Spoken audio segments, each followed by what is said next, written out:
Welcome to Carlton's Travel Adventures. Got a brand new year, 2020. My first broadcast in 2020 from my new apartment. It's really nice. I checked my apartment out, man. How is it? It's great. It's great. Yeah, I like it so far. Really nice. I got some more things to do. I got some curtains up. I got more things to do, little furniture to buy, and then it's all set, man. When you come back next year, it's all set up. You already know. All right, man. So, this is my man Quentin. He's from the ATL, right? ATL, East Point. East Point, right? So one of my subscribers, he came here, met each other, went to lunch one day last week, met his bride. Yes. Okay, now this is good. I'm going to call this one Coming to America, and you'll know why in a minute, right? And my man coming out with a new movie, Coming to America. That's right. Isn't Eddie Murphy coming out? It is. Yes, it is. This is just on point then, right? Perfect timing. So the reason it's called Coming to America is because man Quentin came here, found himself a bride. He got married to this beautiful Colombian sister, and he's going to take her back to the U.S.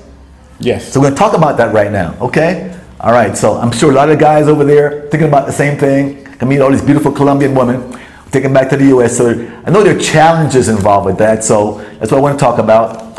So first, how long have you been coming here before you met her? How long have you been coming here? Been here a couple times and things, but I've always wanted to come here because just Colombia, the beautiful women. I mean, I know we've always seen in the States and things like that, and just a curiosity more than things. Okay, but how long? You've been coming here for 4 months, 5 months, a year, 2 years? Well, the longest stay I've had total, I can say probably right around 2.5 months. 2.5 months? Yeah. Okay, so about the second time here. Yeah. So you met her the first time? Yeah. Nice, you're lucky man, all right. That's tough to do, it's lucky. So how did you meet her? Just curious. Wait, but actually, I did Tinder and things, and the way it went off, I saw her. She's Afro-Colombian, and I just had that curiosity that we all know about sometimes, with just not even just Afro-Colombian or any woman at all. You have that curiosity, and I just wanted to meet her. And from there, we just set it off. I mean, it was just like a God's gift to us because we just clicked. Okay, sounds good. So you guys know, this is not scripted. We didn't practice anything. So this is the big brother. This is about 6'5", right? So I'm going to ask him questions. If he doesn't like him, just going to tell me you can't answer him, right?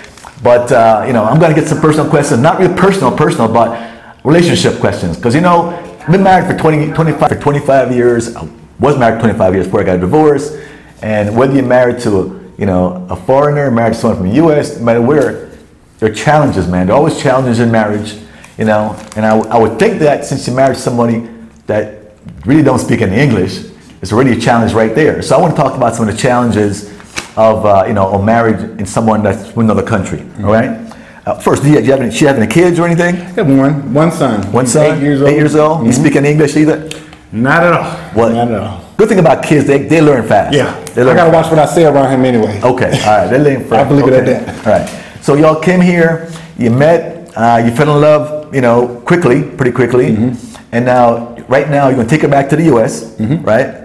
And so you went through the process of getting her approved. It's all set. The process is. Can you explain to some of these people how the process is difficult, easy? How long will it take? The process usually takes about, they say, between a year and a half, because as of when 9/11 happened, I mean, the government completely shut everything down, and like she even has to go through the process of going through immigration. She has to go to the interview to Bogota, and that hasn't even been set up yet. Oh, so it's not approved. Okay. No, it's still, because I got like another friend who's married to. Actually, he's a U.S. Air Force guy, deployed and everything like that. I went to school with her years ago, and they got married, and she's still going through the process right now with a soldier, and she cannot even come to the States, so she has to stay in Japan.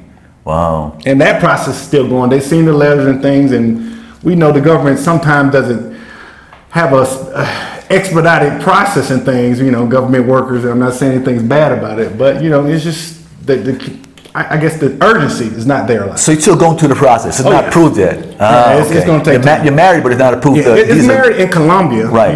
But even though the state laws and things say if you're married in Colombia, you're technically married. Right. By that, they carry the law over. But still, the United States does not recognize that. So it's really technically, and like I'm not even married, because I'm gonna probably still be charged as single when I pay my taxes. So that's what I'm saying. Okay. So it's what's the expense involved in getting that stuff done? An idea?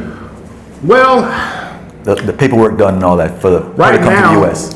Well, even though I did have a lawyer here and things, but as far as the stuff I had sent to the Department of Homeland Security, right about $1,100, 2 separate applications. So Quentin, explain the cost involved with getting immigration work done to get her to the U.S. Well, you basically send a money order to the Department of Homeland Security, but the paperwork you have to get in there, you have to show your birth certificate in English and Spanish, both mine and hers. The boy, which is her son, which is our son now, his apostille, which is basically in English and Spanish, which is birth certificate, and the process rolls, I guess, and then that's when we take the actual next steps.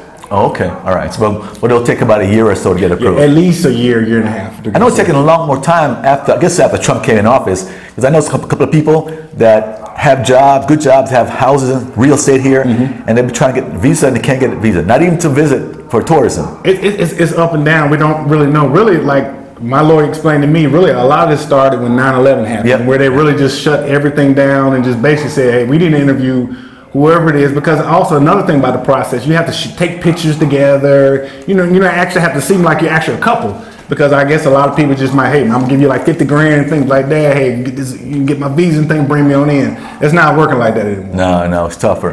Tougher. Okay, all right, cool. So look, okay. So since you visit her and she doesn't know Spanish, you have any problem with communication with her? How you do it by WhatsApp? I mean, not WhatsApp. I mean Google Translate. Google Translate. I mean, well, my Spanish is good. It's always been pretty good. And things. The biggest thing is I just know so much English, and then when you get the subject-verb agreement, and Spanish, the Spanish language is kind of different. So that's my problem, is actually bringing it out. But I take it in and everything. I can understand just about everything. So when you all fight, you fight in Spanish or fight in English? Oh man, it's always going to be Spanish anyway, because she don't speak English. But I look at it. But one thing about Latinas, that a lot of guys out there, they are very, very emotional. She might. I know. That's why I asked the question. Saying stuff that you might be like, "What is she looking at me, screaming at me, wherever?" And you just like, "Hey, calm down. Hey, we're good and stuff. Are you screaming at whatever?" But that's a difference in the culture and the language barrier and things. So it's a challenge. Latin got hot-blooded. Oh yeah. Oh yes. And they're very jealous. Understatement. I know. They're very jealous. That's all I can say. Understatement, guys. I know, because I mean, I've been through it and I've heard the stories, and I interviewed this lady, Alexander, and she talked about it, and I know guys that tell me, got girls going through their phone, going through their books, all that stuff, and all that stuff.